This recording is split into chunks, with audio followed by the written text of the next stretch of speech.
Hey guys, how's it going? Today I'm going to be showing you how to see your saved posts on Instagram. So let's go ahead and open our Instagram app. And if you're not already on your profile, go ahead and hit the bottom right profile icon. So now what we want to do is go to the top right three lines, and we're going to choose the first option of settings.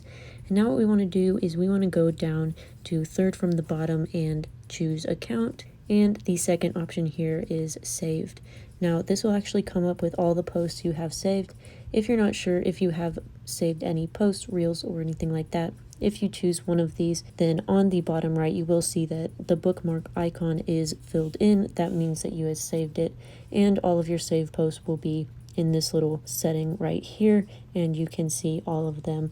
And on the top right you can actually select certain ones to actually unsave on the bottom here if you don't want to have them saved anymore. So I hope this video helped you guys out. Don't forget to subscribe down below, like the video, and I'll see you guys in the next one.